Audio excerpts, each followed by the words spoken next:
cheers, buddy. Thanks for being here, man. Yeah, thanks for having me. I'm over here trying not to look at the camera. That's so weird. you can look at the camera. Just everyone will know it's new to you. I watched this before and it felt like it was more space. Did it? Yeah, I felt like every time I watched it, you guys had more closer. Space. Yeah, maybe I should scoot in a let's little bit. Scoot up. Scoot close. Yeah, no. It's changed it. You know what's funny is over time. So I've been doing the podcast for like, I don't know, 4 or 5 years now. And I've listened. Thank you. We started behind a table. Oh. Right. And we did the table thing. And then all the podcasts started going to this more like casual, like, sofa and a couch, and like Gen Z would like hold the microphones, like, yes. Did you know what I'm talking about? And then like now everyone's going back to like the Joe Rogan across the table style. I love it, Joe Rogan. I did see the David Coyne podcast too. Did you? And I saw that with across the table. That was, because I was up in Prescott for that one. Yes, that would make me nervous on my mind. So this a little bit calmer, a little more casual. Like the setting, yeah. Yeah, well, as Alter said, we're brought to you today by Ghost, and Ghost, you can hit me up later because they owe you. Pre-workout, my energy drinks in the afternoon. But anyway, dude, okay, first question. I'm going to put my foot in my mouth because... Okay, let's do this. Is it Denina? Yes, Denina. Actually, there's an Enya. So a little swiggle up there. So it's Enya. So Denina. Denina. Yes. Well, but I've had that my whole life, so. Perfect. Well, I'm glad I'm not the first one to ask. Yeah, so you are someone that I've wanted to interview for a while now, as you have started to have success inside of my brokerage. And it's exciting when I get to have our agents on because you guys are doing the work. I see the work, and I know that others can benefit from it. Mm-hmm. Before we get too far ahead of ourselves, though, I want you to introduce yourself and tell everyone a little bit about how long you've been in this business. Ooh. That's a good one. I've been in the business for, I believe, 15 months now. So a little bit over a year. Just I gave everyone your last name. What's your first name? Oh, yes. Alter. So that even then with that, it's a hard one. People call me Walter. Really? So I'm like, hey, just take the W off and you're good. Alter. So Alter Denina. Yes. All right. It's a hard one to forget, but also a hard one to remember. But yeah, I've been in the business for a little bit over a year. I'm with the Atkinson Group, and I primarily focus my business on military buyers. I think we went over this in the Gold Mastermind meeting the other day. So that's what I do. I focus with military buyers like myself. I was prior service, so prior Air Force, did about 5.5 years, and stationed overseas everywhere from Turkey, Korea to Germany. Really? Did a lot of traveling. Yeah. Thank you for your service, man. Thank you. It was a great time. And I think that actually helped me build a structure within myself and a little bit more discipline. So no one has to tell me to go out and work. No one has to tell me to go and, door knock or cold call. I went out and did that. I didn't like it, but everything works, right? So I went out and at least tried it. Yeah. And that's when I really figured out like what my cup of tea was as far as lead generation and how to market myself. Well, let's dive in a little bit because I imagine that you did not go to kindergarten and write on your little like professional paper that someday you wanted to be a real estate agent. Funny enough, I did. Nah. Not kindergarten, but the prime age of maybe 14. Really? Say, yeah. Okay. What was it even at that young age? Because I mean, that's like what, freshman year in high school? Yeah. What was it that had you attracted to this business? For context, I've had the entrepreneurial bug since 15. I was selling snacks in high school, and it wasn't just your ordinary like, hey, like I have a few bags of snacks. I had duffel bags. I was in sports, so I played basketball and football, so it didn't look like super out the ordinary or anything. But I had snack dealer. I'm talking about I went to Sam's Club with my mom, and I hiked up the prices maybe another $1 to everything. But I had maybe $200 worth of snacks a day that were being sold, rotated. 200 a day? At least, yeah. What? Yeah, I mean, I was definitely ripping kids off. I would sell like, the iced teas that are always $1. Yeah, like the Arizona teas? Yeah, I think I had those for like $3. Nice. And I mean, they were heavy though, so I had to heavy. I had to, have different bags. That's why you're so ripped to this day. No, definitely not. But I was selling snacks, man, and I've had that bug. And then my dad kind of showed me around stocks. So that also gave me a little bit of risk management. Interesting. So I've always had a little bit of itch on kind of being my own boss. But I remember watching a video, and it was like a day in the life of a real estate agent.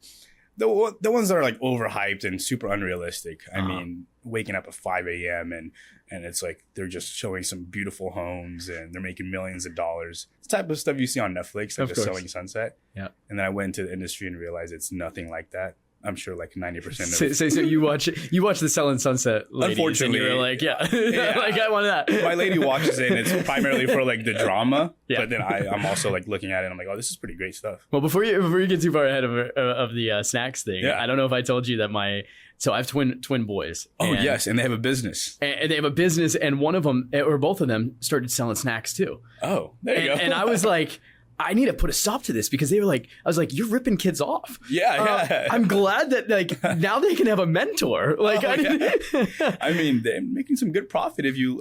Well, it's so funny because that you bring up like going to Sam's Club or whatever, because it's literally what they said wholesale. To me. Yeah. They were like, we know mom buys these for like $9.95, and they were like, so we're making good money. Yeah. We were actually at the Target checkout line, and they were both wearing hoodies, and they pulled out a wad of cash. Oh my and they're not up to like your level by any means, but still they both pulled out like $100. And I'm like, where the heck did you guys get this? Yeah. And they were like, oh, we're selling veggie straws and granola bars and everything at school. That's way healthier than what I sold. Well, I guess like maybe it has a premium in today's market. Oh man, I was selling hot Cheetos at like 8 a.m. And I was in California, so everyone loved hot Cheetos at 8 a.m. There you go. That's veggie great. straws. That must be like a Arizona Scottsdale thing. Maybe. I don't know. The granola kids. Yeah. So all right. So you catch this entrepreneurship bug pretty early. Yes. And but obviously, since you've already alluded to this, you decided to go into the military. Like, yes. Tell me about that. I think like a lot of service members, they don't really decide to just go in there outright. It's more of like either like a plan B or a very much diverted path. It's nothing that they choose as a first option. At least for myself, I didn't choose to go there. You know, I had my dad was prior Air Force. Excuse me, he was prior Army. But my whole military background, my whole family had all military background. My grandpa was a chief. My aunt was a captain. But I myself never wanted to join. I wasn't in like ROTC or anything. So what do you mean you didn't choose that? It was more like I didn't want to go to college and be in debt. Got it. I wanted to go travel. I wanted to have my college tuition and everything paid for. And I knew that I wanted a stepping stool. And I knew the military was probably the best bet for me. I was over there at like the age of 18 thinking I could do drop shipping and be rich. And I tried it, and I told myself if I wasn't making what I wanted to make in 6 months, I would just go and join the military. So I think at 19 is when I left and I joined. And the last thing I was doing was working at a retail store at Albertsons in California. So it was definitely the best path for me. What did you learn during your time in the military that not only taught you business skills, but just life skills in general and made you the man that you are today? Yeah, so I think I learned a lot, but it was more so finding myself a little bit. When you're in the military, everyone's kind of telling you what to do constantly. You have orders. You know, there's always a chain of command that's always giving you your orders for the day or what you need to do. So there was always discipline. There wasn't any lack of motivation. Like you had to go do it, right? Otherwise you're going to jail. And you can't just like disappear. Otherwise you're going to jail. You have limited options. Yeah. I had to do it. So I had to embrace the suck is what I just say. You know, I just embraced the suck and I just went out and did what I needed to do. So that just instilled a lot of discipline, a lot of structure, and a lot of mental fortitude. I think that's kind of what helps me.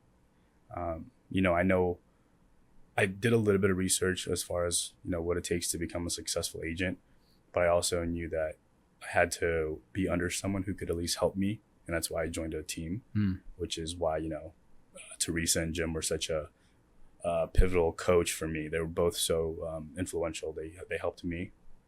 And then after that, I just learned what worked for me, and I just doubled down, tripled down. And I think the military just really allowed me to find myself and what I needed to do. Now. So you served 5.5 years, you said? Mm-hmm. Yeah. So when did you get out? February of 2023. I don't know if this is true for everyone, and so you'll have to correct me if I'm wrong, but I imagine going from such a disciplined, structured environment to, I guess I'll use the word freedom.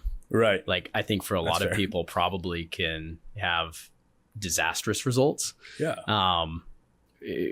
Tell me about your exit from the military, and did any of that happen to you, or did you just use that structure and know that like you immediately wanted to jump back into structure? Does that make sense? No, yeah, you're absolutely right. I mean, everyone that joins, they stay in there because of the stability and the structure, right? Their first and 15 checks are guaranteed, unless there's a government shutdown, but it's always guaranteed, right? So exiting that, knowing that you have so much risk to take, it's definitely scary. I think for 90% of people, that's why they stay in. There's so much unknown out there as far as, getting out. What I did was, for context, what I did in the military was everything hospitality related. So customer focus, running events. I worked in the gym for like 4 years. I did a little bit of food.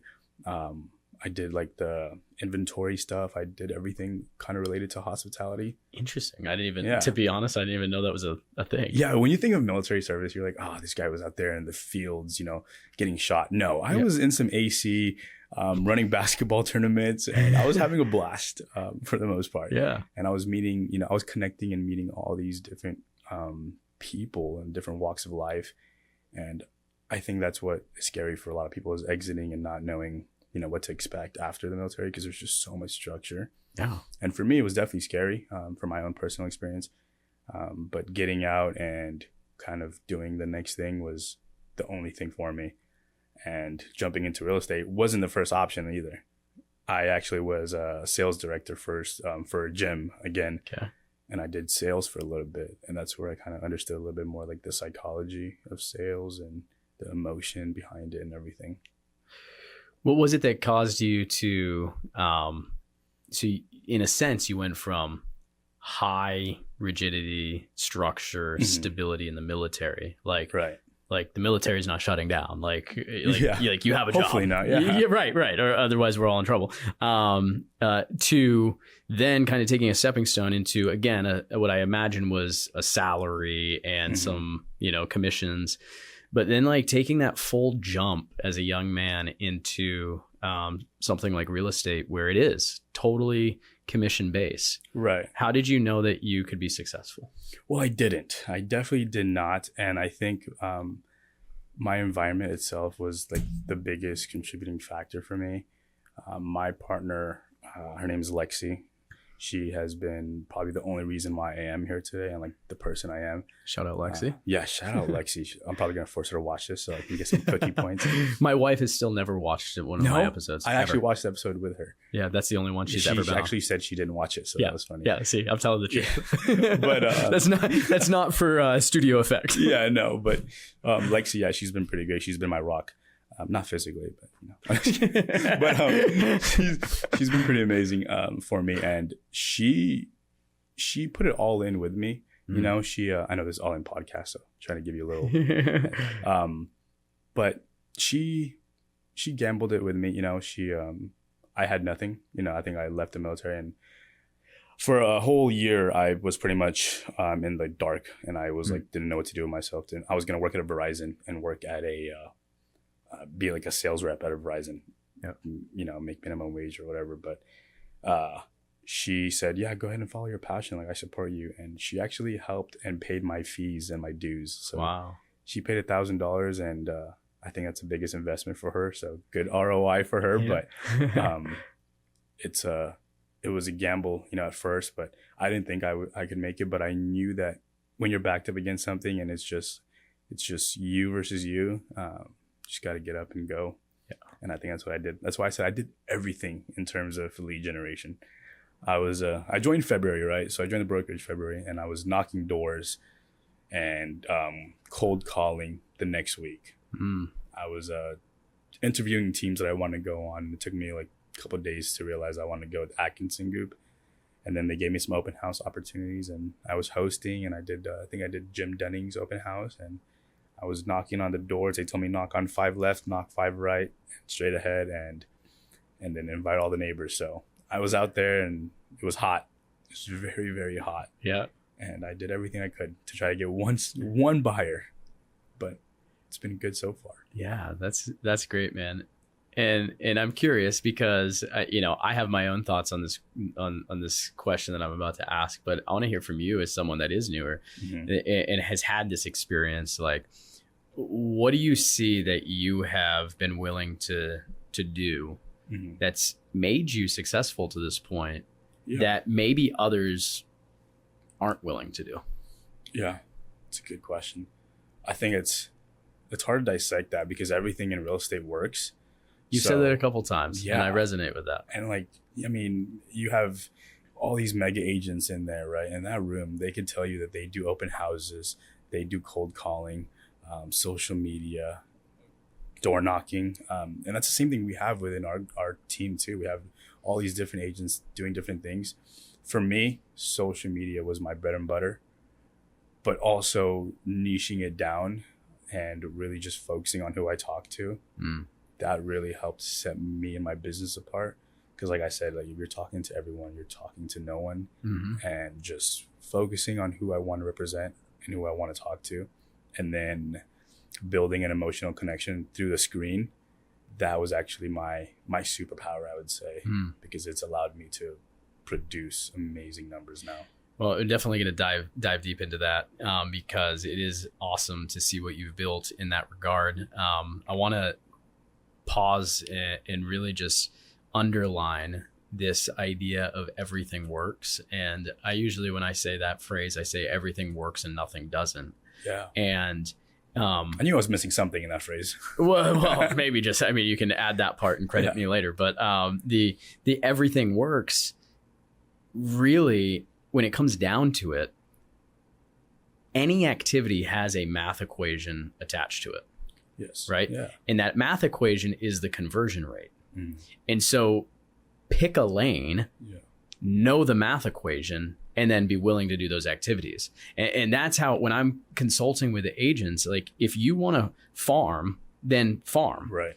Just know that the math equation with farming is X doors is going to produce Y over Z time. And you need to know that math equation and then answer the question, am I willing to go all in on that and really commit to that? Right. And so I don't care. Like, I'm ambivalent to what an agent picks. You need to really understand the math equation that goes with your chosen method of lead gen, No, for sure. To piggyback off that, you have to pick something that you're willing to do and not hate. You can't wake up, like I would wake up and I would like, I have to door knock 100 doors today to possibly talk to 5 people, right? Because, I would door knock and they see a young guy with tattoos and probably think I'm a criminal. So close the door on me. And I'm like, whoa, I swear, I'm just here to sell your home or see if you possibly want to know how much your home was valued. But it didn't work out for me. So I you can't wake up and do something you dread and find a passion in it. So to me, I wanted to do something that I loved. And that was social media, where I could, do 2 hours a day and make some content, record some headshots and talking videos and educate people. And it was more of something that I loved. And I didn't dread cold call. I hate cold calling, actually. So I can't do that. They hang up the phone within 5 seconds. So it just didn't work for me. But like you said, everything works. It's just which one are you willing to do consistently, and over time it'll work. Well, let's talk about the social media aspect a little bit. Sure. And when did you learn that was your thing, that you were good at it, that you were able to convert? Take me into that a little bit. I think I just did social media every single opportunity I could. Whenever I had an open house, just do a quick walkthrough, do a quick recording. And then people, your sphere of influence is the first one to see it, right? So you have Facebook and Instagram that are targeting people that you already know. And then you have your other social medias like TikTok, YouTube, things that people search for, right? So when I realized that, this is probably gonna hit some of your agents, but when I realized that home tours were useless for my niche, and providing education-based content was a lot more informal, and that really set me apart, right? And I started building my brand around it. I started showcasing closed transactions and how I helped military buyers and building more of a rapport around my name, and just not just selling a home. It's like how to maximize your benefits, how to fully hone in on buying a home, what you can do. That's what really helped me in my social media presence, because then people that are searching up, oh, how can I use my VA loan? How can I buy a home with zero down? How can I, maximize my benefits? My name comes up first on TikTok now. Yeah. And that's everything I've worked for the past year. So you've really spent time cultivating TikTok in particular. In particular, yes, just because it was the most readily available, I think, for people that I don't know. YouTube is definitely my next one. It's definitely a tall mountain to climb, though, just because there's a lot more edifying, a lot more long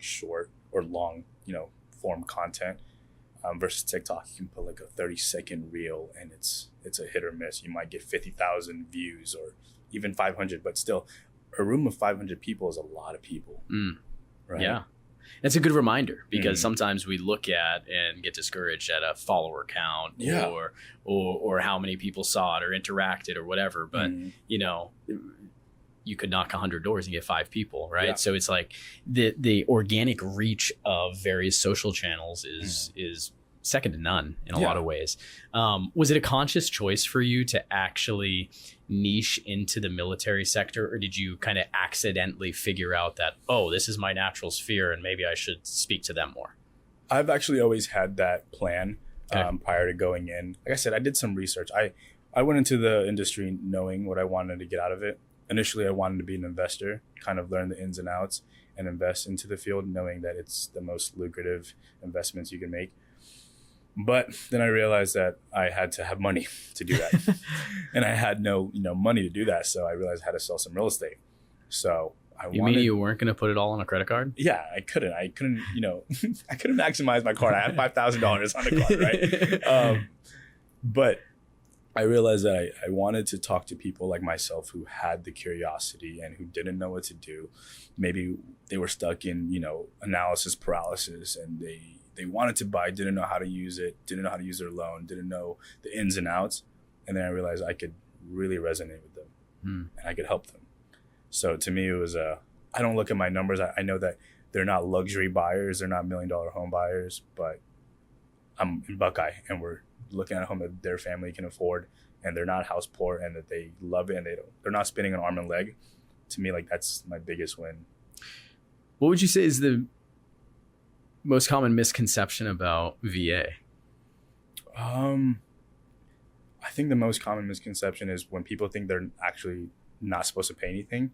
So they go in there with the thought of, oh yeah, zero down means you're not paying anything out of pocket.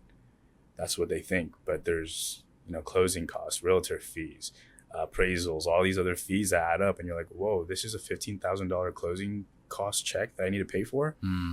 And they just think because zero down, they don't realize that that's for the down payment. Yeah. And that's the same thing I can say about FHA loan. Like, I work with a lot of first-time home buyers too, and they don't know that they can do a 3.5% down. They just think, how can I qualify for this? What does it do? And I just try to, my whole thing is basically focusing on people that I can save them money. I actually can say proudly that none of my clients have ever had to pay me over $1,000 in all of my transactions. I've taken cuts. I've taken it as low as 2%, 1.5 to make it work so that my clients aren't paying me anything. And that really goes a long way too, because, when my clients are telling their friends and family that I didn't pay anything and I got paid to buy a home. I have VA loan clients right now that they paid $8,000 towards their debt, paid $5,000 towards their auto loan. That is a marketing tactic forever. Yeah, right. Because they're going to tell all their friends and family, and I'm their biggest, or they're my biggest fan, right? Yep. So I can continuously just keep helping people, keep maximizing their benefit, and they're going to go ahead and tell all their friends and family. So that's what I just keep going with that. What I hear is, you've developed the ability to become a true consultant to these individuals based on your own personal experience, which resonates emotionally with them, right? And also through real world situations where you've helped maximize their wealth. And so it's not just something that like sells well on a video, but it's something that now, if I've experienced that, and Alter's not only put me in a home, but he's also helped me pay down my car loan, like shit, of course I'm gonna like refer him to someone else, right? Right. So that's pretty incredible. You mentioned your dad was in the military. I'm curious, was mom an entrepreneurial person? No. Too? Sorry to cut you off, but she definitely was not. But she is the reason why I am here. She is everything. We don't have as close of a relationship as I would like. That's just because I'm so busy right now. But she was my best friend. We actually were born and raised in Philippines. So to get to the U.S. within itself is a mountain to climb. She had to go to Korea and basically find someone willing to, marry her. Right. So she was in Korea and she was working out there. And I remember when I was very young, she was selling clothes on the streets of Philippines. And I remember running around and just watching her. And I think I left the Philippines when I was like 5 years old. Wow. And then we traveled overseas. We were in Korea. We were in Italy. She had met my stepfather in Korea, but she was a hustler. She's a go-getter. Like right now, she doesn't need to work, but I think she's working at Taco Bell right now just because she's bored and she doesn't want to be at home, But she's just a very independent woman, and she's gonna go get it. And I think that helped instill a little bit into me. Yeah, I'd say so. Just a little bit, yes. What would you say is your biggest success to this point, Alter? Personal and business, I try to keep it separate, but I've always wanted to buy a house, and I was able to do that this year. So that was congrats, man. That's thank awesome. You. That was my biggest personal goal, and with the help of my partner, we did everything. We both. She was prior service as well, so we both used our VA loan. I don't want to just credit it to myself, but we both used our VA loan and bought a home. And I've always wanted to do that. When I was 15, I was thinking I was gonna have 5 homes at this age. I got 1, and I'm so grateful for just 1. So I think that's my biggest success so far, personal setting wise. But I love that. For business, for my first year, I wanted to finish off pretty strong. I wanted to have at least 10 deals done. And I did the math, and I realized that my first year actually concludes in February. And I think I ended up finishing like 15. That's great. And my goal for myself for the next year was to double down on business. So 2026 so far, I would say almost double. In the last 4 months, I think I'm at by the end of May, I'll be closing around 24. You're crushing it. Just trying to keep it afloat. Yes. not trying. And it's not just keeping it afloat. You're actively growing because you're doing the right things. And I know you're going to continue to do it because it compounds, right? And you mentioned before we were on the air, I want to dig into it a little bit because you told me that failures and success and how you think about those, you're successful because of your failures, right? And I'm just curious, like when you think about failure, like what comes to mind for you? What are some of those times where you felt like a failure, but you've turned it into a success? Yeah, it's a really good, deep question, huh? And I should have thought about that more before I wrote it. But I think a lot of it comes from a rough and poor childhood. Although my stepfather was prior military, it wasn't the best household. I actually didn't know he was my stepdad until I was 18. Really? So I was kind of a little bit of an outcast as a child. Wasn't treated the same as my siblings, and I've always wondered why. So growing up, it was a little bit different. I was a pretty good kid, I would say. Solid A's all around the board, and played sports, and I wasn't doing drugs or anything bad, but I'd say growing up was already challenged within itself. Even though we were a pretty, stable household income, I would say it was still somewhat challenging just coming home and being like fearful, or not having a close relationship with your dad, which kind of sucks because you have kids. Yeah. You know how important that is to have a good relationship with your father and having a man in their life to guide them correctly. So I didn't really have that. I ran away at like a very young age, maybe 15, 16. Got a second job at McDonald's, apart from my selling snack business. Okay. You just ran the food industry. Yeah, man, I love the food industry. You can tell by the looks on my face right now. But failing was, I think failure to me was the most important thing. I needed to fail. I needed to learn the lessons. I needed to be able to learn from my failures and be able to overcome and succeed within it. So I failed in every aspect I could. I just was okay. I was okay with embarrassing myself, basically. I was okay with trying new things, right? I was okay with trying drop shipping, trying the military, going out and, running events. And I was okay with always being in front of the camera, or not even being in front of it. Just saying that, hey, I could do it if you don't want to. I would just volunteer. I would do the things that no one wants to do. And even if I failed, or even if I sucked at it, I tried. Yeah. And I sucked at a lot of things, but I'm pretty handy at a couple of things. I'm not handy at all. My partner would tell you. I'm actually like hammer challenged. Hammer challenged? Yeah. Okay. I can't build anything. I actually ordered something on Wayfair and I had to pay the lady to put it up for me.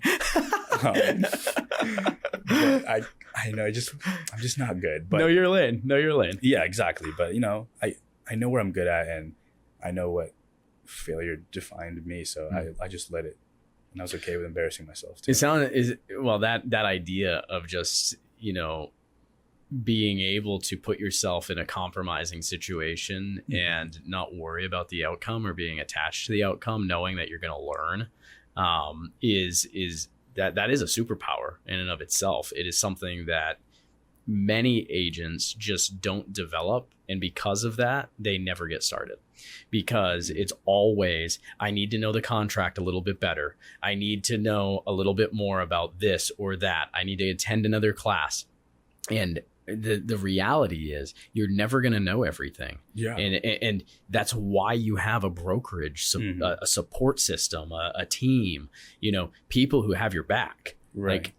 Like, my brokers probably hate that I say this, but like, I don't care if you don't know the contract. Go out there and get yourself in a situation that requires a contract, and we'll figure it out. Yeah. We're going to fix it. You know what I'm saying? I have a question for you. What do you think sets the agents apart that are succeeding, or even as a new agent that are succeeding? What do you think they do that kind of sets them apart? It's timely that you ask right now, because I think it really does boil down to just doing something. Okay. Just do something. Right. And do it consistently enough that you get some type of feedback. Like, too often we try things, I believe, and we don't allow enough time to have the feedback. So we don't know if we're good or bad at it. Right. We get immediate feedback. I made a call and someone hung up the phone. Right. Like, that's not a true feedback loop of whether or not calling works or doesn't work. Farming. I start a farm and I mail it for 2 months. Like, no, you need to have a model that has best practices attached to it. Right. And you need to let it run its course doing that thing long enough to get a result. Right. You hear what I'm saying? No, yeah, for sure. Like, and so I think the thing that holds agents back from really being successful is that they make so many excuses and they live in fear. Right. And here's the thing that I just have always been a believer in. Complexity allows us to hide behind the fear that we face. And so I find agents just complicate this business, and not just new agents. Right. And I'm not taking myself out of this too. Like, whenever we're afraid of something, we make it way more complicated than it really is. If you and I go out and we talk to 20 new people every day, I don't care how, right, social media, whatever, like, you're gonna be successful at something. Like you're gonna make money. Yeah. But instead, we like to sit in a classroom and talk about all the reasons why it's not gonna work, or why we need a little bit more knowledge. And the fact of the matter is, we're just hiding. Yeah. You know? Do you think they're scared of doing the action, or they're just fear? It's just they're afraid to embarrass themselves in that. Yeah, I think that we as a human race have a problem with rejection, right? Right. We don't we're not like Teflon where it can just like bounce right off us.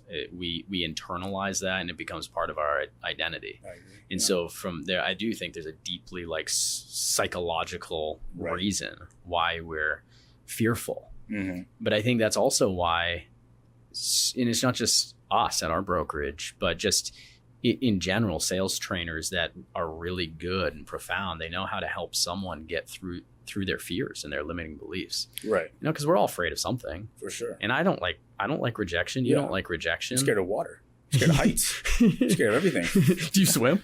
Not very well. Okay. I can't trend water very good. I'm there with you, man. I can swim back and forth, but if there's like nothing under me and I know that, I'm scared. Yeah, so we have things that we're afraid of, and I think the difference between successful agents and those who aren't successful is the unsuccessful ones will always come up with an excuse to hide behind that complexity and fear. No, I agree. Yeah, for sure. I think you make a really good point, and that was a really good analogy. And I think that's what helped me really set myself apart as a new agent, because I was attending all the classes, I was trying to learn, but then I realized like doing that didn't allow me to talk to people. Doing all the busy work didn't allow all the busy noise and everything. I wasn't in front of anyone. So I just went out and realized that my office needed to be an open house, or I needed to constantly be putting myself out there to market.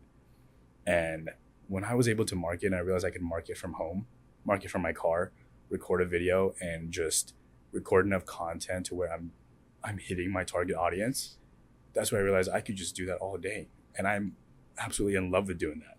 You know, I could work from home and do anything until we're doing, you know, showing some homes, then I got to go. Yeah. But I think that's what a lot of the new agents are fearful of. They don't know what to do. And then even when you give them the blueprint, because I've given the team the blueprint of what I do. I'm like, hey, go on social media, look up what first-time home buyers are looking up, put it into ChatGPT, put it into BrokerBot, put all the problems in there and address the problems in a video. Or make a reel, make it a carousel, swipe, do anything you can to provide a solution to your buyer, to your seller, to whoever you want to work with. And the team has been doing that, but that's what I would say. That's what I've done, and it's reaped success so far. Where do you see yourself in 3 to 5 years? Oh, that's a deep one, because I'm with a team, and I haven't told Jim and Teresa, but I've always wanted my own team. And that's prior to joining a team. I've always wanted to be able to lead my own team.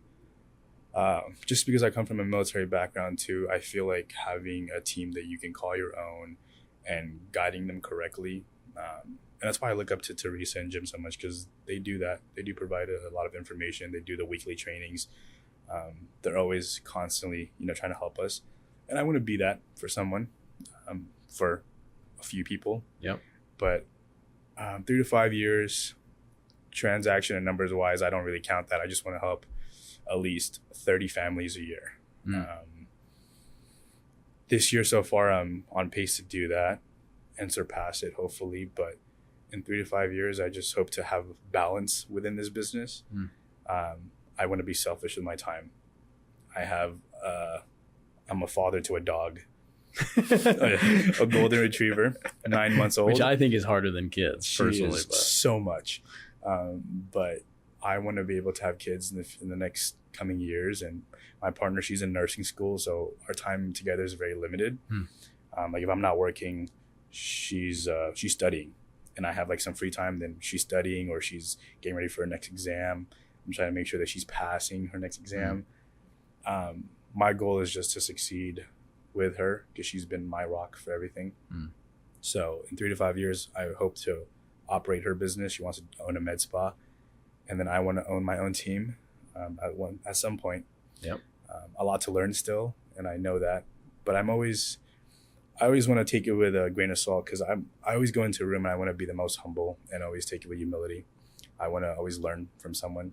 Teresa will tell you I went and learned from her every opportunity I could get. She asked, do you want to go with me to take photos for a listing? I said yes. She showed me what she did. She rearranged things, and I thought it was so cool. She asked, you know, she would show how to host an open house and just provide information. And to me, learning from a mega agent or any of these great agents was always so valuable. Have you ever read The Go-Giver? No.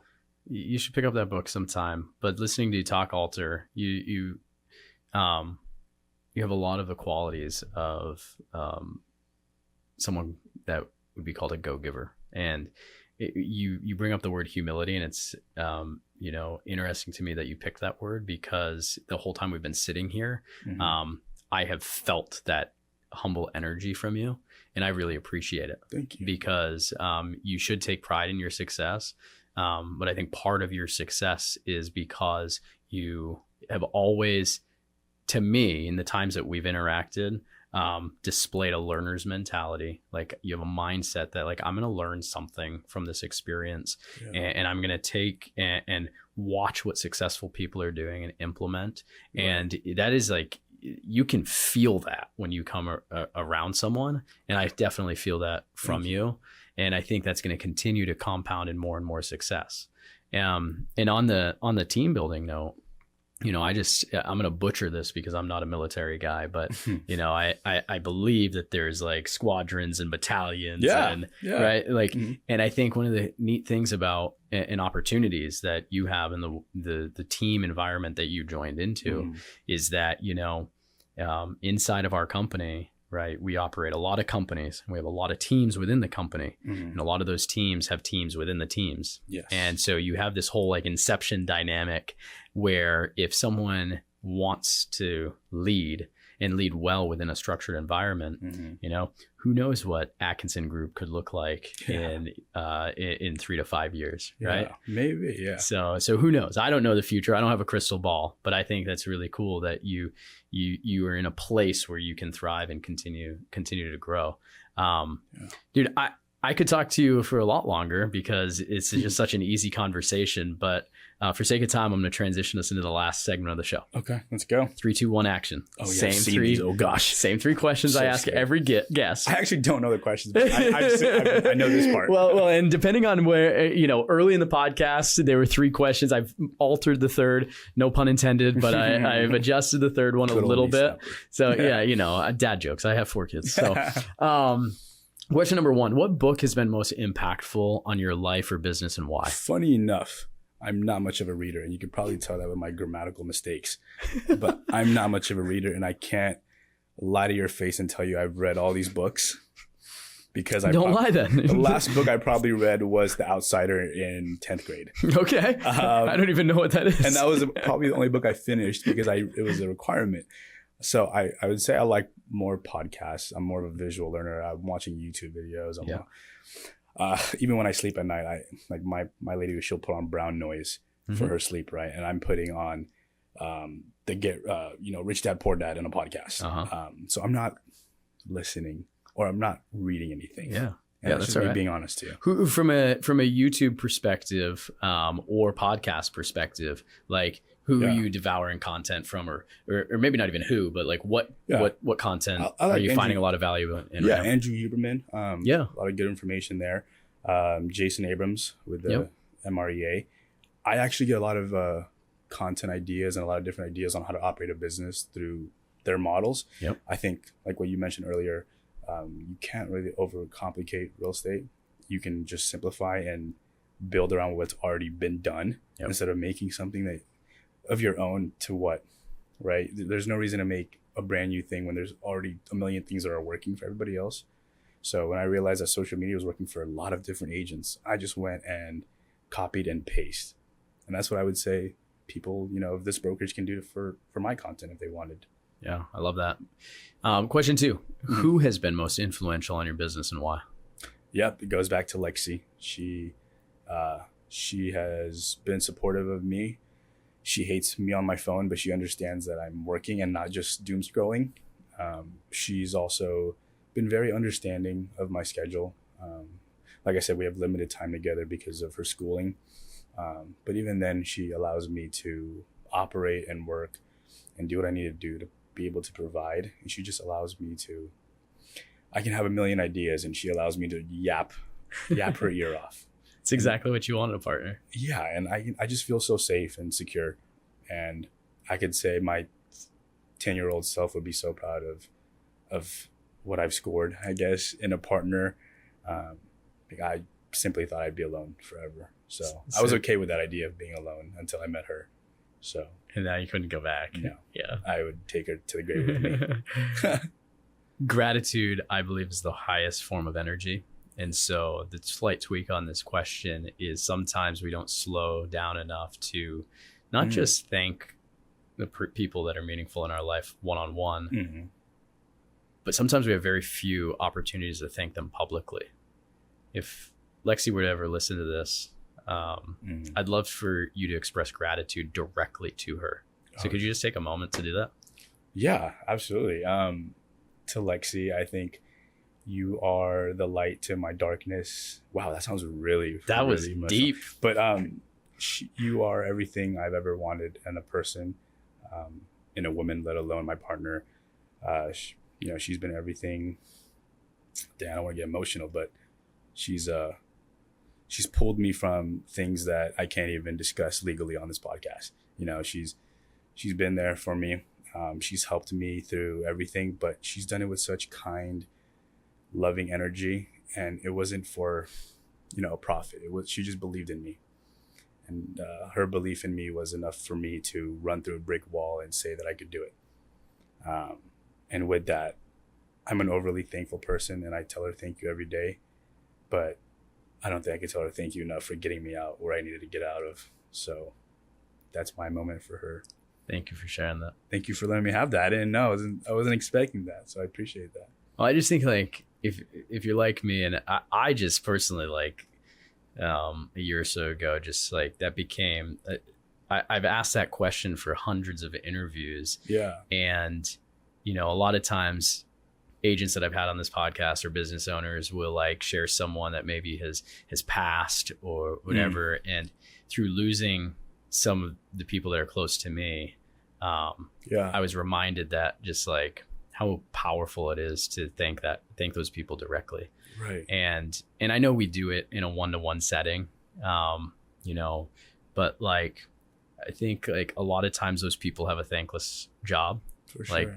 I know my wife does, my partner. Yeah. And so, I think it's important that they sometimes get their public kudos. Yeah. So she deserves it. Yeah. So last question. Yeah.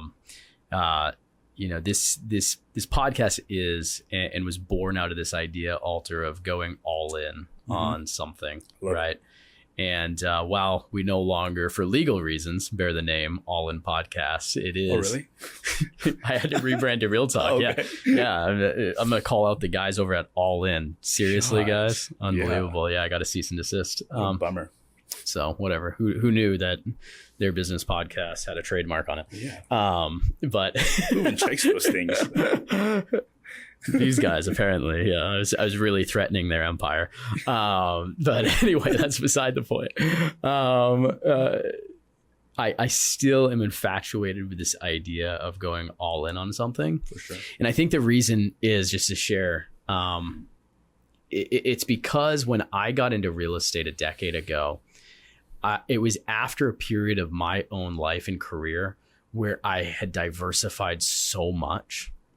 I was trying, I resonate with what you said around drop shipping. And, I was doing merch by Amazon and FBA and drop shipping and running an agency and doing this and that. And what really clicked for me was that the wealthiest people in the world really go all in on something. And once that's self-sustaining, then they start developing all these other streams of income and whatnot. Yeah. But I was in this endless pursuit of, I'd get a trickle of income here and I'd try to move on to the next trickle of income. And I think I missed a lot in my early 20s of some of the wealth creation that could have been created. So anyway, all of that to say, that's a long way of getting back to this idea of, I'm a big believer that you've got to go all in on something. Okay. And so if you were talking to an agent right now, we're recording in 2026, and they said, Alter, what should I go all in on right now to be successful? In regards to real estate, In regards to real estate, what would you tell them? I think AI has taken over, but it will never replace you. It will never take the emotional aspect, the personable aspect out of it. I think use it to your advantage. I also think social media is better than the newspaper. I think that's your only way to reach people that don't know you. I think you're constantly needing to market yourself, but instead of just marketing real estate jargon that people don't understand, market value, provide information, attack a niche that could use some assistance, right? So if you want to attack divorcee, probate, luxury, first-time home buyers, figure out the problems, attack it, and provide the content so that people can actually look you up and that you have some reputable business, a reputation towards it, a brand around it. And like I said, you can't talk to everybody. So you really just need to talk to one person and have your ideal avatar, I would say, and work around them and do it consistently. I would say 6 months is a pretty good number to really do the math on things, time-wise, if it works or not. I say, just like you said, go all in and consistency. Awesome, man. Yeah. Well, it's been a pleasure to watch your success so far inside of our company, and it's exciting as you've progressed some of the opportunities that you've been given both by the Atkinsons and by Access Network, and I know that you're just going to continue to succeed, and I hope that I get to succeed with you for a long time. So thanks for being a great partner, man. Thank you, thanks for being on the podcast with me. If people want to find out more about you, want to find more of your content, examples of how you're actually putting some of this stuff you've talked about on display, like where can they connect with you? Yeah, I think the easiest is actually my Instagram handle, which is just Alter_D. And there's a link in there, has my business card, it has my Calendly invite, and then it has all my different social medias. So just click on whatever you like and we can always discuss. And I always offer a little bit of teaching towards the team too. I try to offer some social media lessons every now and then, or different things to use for your business. And as a new agent, I know what it's like to not know anything. And there's so much unknown out there. So if anyone has any questions and they just want to know how you can generate business or how I've done it, I'm happy to share. I think wealth is knowledge, but the application of it is the true power. So exactly. If they have any questions, I'm happy to share. Well, dude, it's been a pleasure. Alter_D on Instagram. We'll link it up in the show notes. And let's go out and keep building, man. Let's do it, brother. All right. Guys, this has been another episode of Real Talk with David with my very own Alter Denina from the Atkinson Group at Keller Williams and the Access Network. Guys, go out and play all in. That's the only way to play. It's the only way actually worth doing business. And have fun while you're doing it.